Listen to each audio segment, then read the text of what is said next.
మీకు వంశీ గారు ఎలా మీకు ఆయనతో అనుబంధం ఉంటుంది? ఆయన అంటే మీకు చాలా ఇష్టం అని తెలుసు మాకు. ఆయన సినిమాలు ఎక్కువ చేశారు, మీరు మంచి క్యారెక్టర్స్ చేశారు. సో ఆయన ఎలాంటి వ్యక్తి అండి? చాలా కోపిష్టి, అసలు ఆయన అంటేనే భయపడతారు, ఏబా అని అరిచేస్తారు అందరి మీద అంటారు, నిజమా?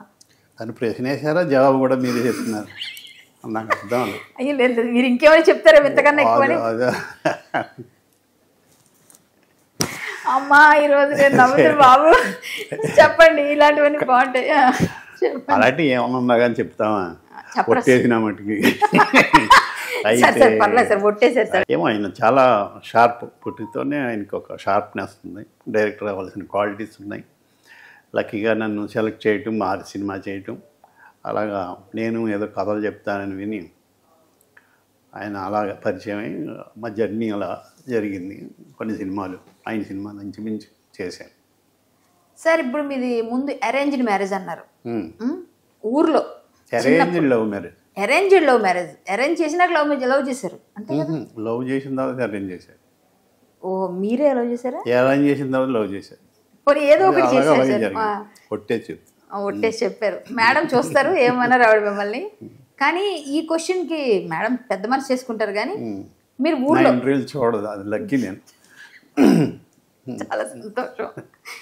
ఊర్లో మిమ్మల్ని వెనకపడే వాళ్ళు ఎక్కువ ఉంటారు, ఎందుకంటే మీరు ఇప్పుడు ఎంత అందంగా ఉన్నారు, అప్పుడు చాలా బాగుండి ఉంటారు. సార్ ఒట్టు సార్, మీరు బాగున్నారు లేదా ఏమంటే ఒకసారి సార్, నేను కరెక్టే మాట్లాడుతున్నాను సార్. ఇప్పుడు మీరు ఇంత అందంగా ఉన్నారు, ఇప్పటికీ బాగున్నారు, మీ జుట్టు చూడండి ఎంత బాగుంది, అసలు చాలా మంది పట్టుకుర అయిపోతుంది, మీరు ఎంత బాగుంది. సో మీ జుట్టు, మీ ఫేస్ అన్ని గ్లో ఉన్నాయి. ఇప్పుడు ఎలా ఉన్నారంటే అప్పుడు ఇంకెంత బాగుంటారు అంటాం కదా. అప్పుడు మీ వెనకపడిన అమ్మాయిలు ఎవరైనా ఉన్నారా? అప్పుడు మేకప్ అది వేసుకునేవాడు కాదు, పెద్ద బాగుండేవాడు కాదు. ఊరుకోండి సార్, న్యాచురల్. అప్పుడు పెద్దగా ఎవరు పడలే. ఊర్లో ఎవరైనా అమ్మాయి చెప్పలేదు అంటే ఉంటాయి కదా సార్ మనకి మెమరీస్, ఎక్కడ ఇలా అమ్మాయి వెళ్ళిపోతుంది. ఊరికే నేనే పడ్డానేమో కానీ ఎవరు పడలే. అంతేంటారా? పోనీ మంచి సక్సెస్ఫుల్ లవ్ స్టోరీ అంటే మీ వైఫ్ తోనే అంతే. అంతేనా? పోన్లేండి, అదే మంచి. జన్మ వేస్ట్ అంటారు. అయ్యో, ఈ జన్మ వేస్ట్ అనలేదండి, జన్మ జన్మలకి ఆవిడే కావాలని కోరుకుంటున్నారని అనుకుంటున్నాను నేనైతే. ఆవిడ అనుకుంటలేదు అనుకుంటున్నాను. మార్చేస్తారా? మేడం మీ ఇంటర్వ్యూ మీరు చూడాలి మేడం, ఖచ్చితంగా. సాయంత్రం ఇంటికి వెళ్ళాక భోజనం దగ్గర మాట్లాడాలి ఇవన్నీ. సార్ పాప ఏం చేస్తుంది, ఎక్కడ, ఏ ఊర్లో? ఇంజనీరింగ్ అయిపోయింది, విజయవాడలో ఉంటాను. ఆయనకి ఎడ్యుకేషన్ ఇన్స్టిట్యూట్ ఉంది మల్లడికి, ఇక్కడే ఉంటున్నాను. అంటే ఇండస్ట్రీ రావడానికి అమ్మాయి కాబట్టి ఇంకా తీసుకురాలేదు, అబ్బాయి ఏంటో వచ్చేవాడు మీ వారసుడుగా. ఈ ఆలోచన ఎప్పుడు రాలేదు నాకు, భలే కలగ చేశారు ఈ ఆలోచన. అవునంటారా? నాకు ఎప్పుడు తట్టలే అలాగే. అంతేంటారా? పోలండి, చక్కగా హ్యాపీగా ఉన్నారు, హ్యాపీ లైఫ్. సార్ ఇప్పుడు సినిమాలు ఏం చేస్తున్నారు? ఇంకా సినిమాలు మధ్య చేయలేదు, కానీ ఇంకా చిన్న చిన్న సినిమాలు చేస్తున్నా. బకాసుర రెస్టారెంట్ అని ఇంకా చెయ్యాలి 3 రోజులు. తరుణ్ భాస్కర్ గారు తోటి చేస్తాను. రాజు తరుణ్ది బాగున్నాడు, పురుషోత్తముడు టైటిల్ భలే ఉన్నాడే, బాగున్నాడే ఏదో. ఇంకోటి మ్యాడ్ 2 కూడా అడిగారు, పేర్లు 10 సినిమాలు చేతిలో ఉన్నాయి. లేదు, ఒక 5-6 ఉన్నాయి, 9 ఉన్నాయి. సార్ నేను ఒక్కటేసారి తక్కువ చెప్పాను, ఒక్కటి చెప్పాను. నిజం చెప్పాలి, నేను అబద్ధం ఆడొద్దని చెప్పానని 9 5 అంటే కాదు 9 అన్నారు. చాలా సంతోషం. ఇంకా మీరు ఎక్కువ చేస్తారని కోరుకుంటున్నాను. కానీ ఇప్పుడు మామూలుగా ఎవరు మీరు స్టార్ కమెడియన్స్లో ఒకరు మీరు. ఏవిఎస్ గారు, బ్రహ్మానందం గారు, కొండవలసి గారు, ధర్మవరపు గారు, మనందరం కలిసి చేశాం చాలా. మీకు కొంతమంది కమెడియన్స్ పేరు చెప్తాను, మీరు వాళ్ళ గురించి కొంచెం క్లుప్తంగా చెప్పండి. ఫస్ట్ కామెడీ కింగ్ బ్రహ్మానందం గారు, ఆయన గురించి ఏమన్నా?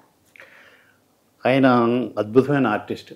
ఆయన ఫేస్ని కానీ వాయిస్ని కానీ ఎలా వాడుకుంటే బాగుంటుందో అలా వాడుకున్నాడు ఆయన. ఆయన సీన్లో ఏమీ లేకపోయినా నవ్వించగల కమెడియన్, ఆయన కామెడీ కింగే. ఆయన లైక్ చేయని వాళ్ళు ఉండరు నాకు తెలిసి, అందరూ లైక్ చేసే అంత కామెడియన్. మాకు అంతలా ఉండదు, కానీ మేము లైక్ చేసేవాళ్ళం. తర్వాత మాలాంటి వాళ్ళని బాగా ఎంకరేజ్ చేసిన గొప్ప కామెడీ కింగ్ ఆయన. ఆయన ఒక ఇన్సిడెంట్ జరిగింది మా ఊళ్ళో. పాపం పాచి పనులు అవి చేసుకుని ఆవిడ పని అయిపోయి వెళ్ళిపోయి టీవీ చూస్తూ జాంకాయ తింటూ ఈయన కామెడీస్ని చూస్తూ చనిపోయింది నవ్వుతూ. నవ్వాలా ఏమన్నా అర్థం కావట్లేదు, షాక్లో చెప్పాను ఇది బ్రహ్మానందం గారు, నవ్వుతూ చనిపోయింది.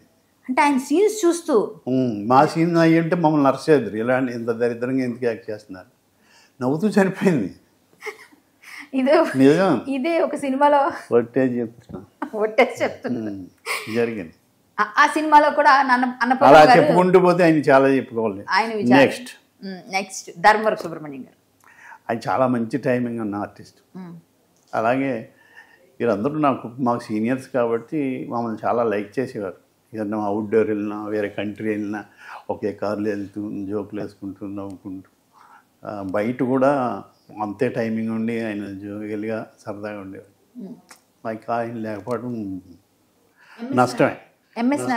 ఎంఎస్ నారాయణ గారు ఆయనతో నేను చాలా ఫ్రెండ్లీగా ఉండేవాడిని. ఆయన మీద జోక్ వేసినా కానీ ఏడ్చే ఉరక అనేవాడు. అందరూ ఎంజాయ్ చేసేవారు. అదే ఈ డేసైడ్ నా మీద జోక్ అనుకోకుండా ఆయన హెల్దీ కాంపిటీషన్. ఆయన చాలా ఇంటెలిజెంట్. ఏవిఎస్ గారు కూడా మంచి టైమింగ్ ఉన్న ఆర్టిస్ట్. ఆయన కొండవలస గారు కెరీర్ మా అవును వాళ్ళు తెలిసిపడ్డారు. ఇద్దరితో ఒక కమెడియన్ ఒకేసారి మేము ఇద్దరికి రాసుకున్నాం డైలాగులు. ఆయన గొప్ప స్టేజ్ ఆర్టిస్ట్. ఆయన చూసే సెలెక్ట్ చేసి తీసుకొచ్చారు అవును వాళ్ళు తెలిసిపడ్డారు సినిమాకి. ఆలీ డైలాగ్ లేకపోయినా కానీ నవ్వించగలడు. ఎక్స్ప్రెషన్స్ వాటితో వీటితో హీరో ఆల్రౌండర్ ఆలీ. ఇప్పుడు ఇంతమంది స్టార్ కమెడియన్స్ వెళ్ళిపోయారు. ఇప్పుడు కమెడియన్స్ అంటే కొంతమంది మనం అందరం కొంత బాగా చెప్పుకున్నా కూడా ఇప్పుడు కామెడీకి అంత ప్లేస్ లేదు సినిమాల్లో. అంత ఏదోదో చేసేస్తారు. అప్పుడు హెల్తీగా ఉండేది, కమెడియన్స్కి సాంగ్స్ ఉండేవి. కానీ ఇప్పుడు ఏం లేవు. ఇప్పుడు కమెడియన్స్ పరిస్థితి ఏంటి? వస్తుందా అసలు కామెడీకి ఇంకా ఫ్యూచరు? జబర్దస్త్ ఇలాంటివేనా? ఎందుకు లేదండి, మార్పు సహజం కదా. మళ్ళీ మారుతూ ఉంటాయి ఇవన్నీ. అప్పుడు ఎప్పుడో రాలింగ్ గారు ఉన్నది, ఇలా రాజబాబు గారు, నగేష్ గారు, ఇలా మారి బ్రహ్మానందం గారు ఉంటుంది. ప్రతి ఒక్కరికి ఒక పేజ్ ఉంటుంది సినిమా ఇండస్ట్రీ. ఇప్పుడు ఎవరు బాగా చేస్తున్నారు అంటారు ఈ కామెడీ ఎక్కువగా ఇప్పుడు జనరేషన్లో? మీకు బాగా ఇష్టమైన కమెడియన్ ఎవరు? చాలా మంది ఉన్నారు కానీ సత్యనా కామెడీ? సత్య, ప్రవీణ్ది కూడా బాగుంటుంది.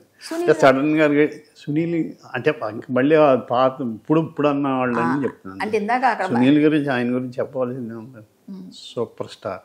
ఇప్పుడైతే వీళ్ళిద్దరు ఇంకా అంటే మర్చిపోయానేమో, నవ్వుతుంటాం కదా దాన్ని బట్టి పేర్లు ఏం గుర్తురా సరిగ్గా. జబర్దస్త్ జడ్జిగా వెళ్ళారు కదా, మీకు బాగా సాటిస్ఫాక్షన్గా ఉంటుందా? లేకపోతే కొన్ని జోకులు అన్ని వల్గారిటీ పెట్టేస్తున్నారు వీళ్ళు అని నవ్వక తప్పదు అన్నట్టుగా నవ్వుతారా మీరు? కొన్నిసార్లు మీ ఎక్స్ప్రెషన్ అలా అనిపిస్తుంది. అవునా? అయితే సరిగ్గా నటించలేకపోయినంట. అందుకే అడిగాను సార్ ఆ క్వశ్చన్ నేను.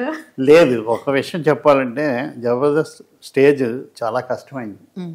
ఇన్ని సంవత్సరాల నుంచి ఏవో కొత్త స్కిట్లు తయారు చేసుకు వచ్చి నవ్వించడానికి వాళ్ళు చేసే ప్రయత్నం చూసారా కంటెస్టెంట్స్. జడ్జిలది ఏముంది, కూర్చొని ఏదో చెప్తాం, వాళ్ళని మట్టుకి అప్రిషియేట్ చేయాలి. ఆ ప్లాట్ఫామ్ చాలా గొప్ప ప్లాట్ఫామ్. ఇన్ని సంవత్సరాలు ఉందంటే కామెడీని తయారు చేయడం అంటే అంత ఈజీయా? అందుకని నాకు చాలా మనస్ఫూర్తిగా ఇష్టం జబర్దస్త్ అంటే. జబర్దస్త్ జడ్జి కాకముందు కూడా చెప్పాను, కొట్టి చెప్తున్నా. సార్ లేడీస్ టీమ్ కూడా ఇప్పుడు ఈ మధ్య బాగా చేస్తారు. లేడీస్ అంటే ఒక టైంలో ఉంది, ఇప్పుడు మళ్ళీ సర్దారు, అన్ని టీంలోనే పెట్టారు. అవునా సార్? కానీ బాగుండింది ఆ టీం కూడా. అంటే వాళ్ళు ప్రయత్నం చేయడం సపరేట్ గా ఒక చిన్న ప్రయోగం బాగా అనిపించింది మీకు. ఎప్పుడు మార్పులు చేస్తూ ఉంటారు. బాగుండి నాకు కావాల్సినవన్నీ మలిమాల వారు ఇటీవల తీసుకుంటా ఉంటారు, జాగ్రత్తలు వండుతూనే ఉంటారు.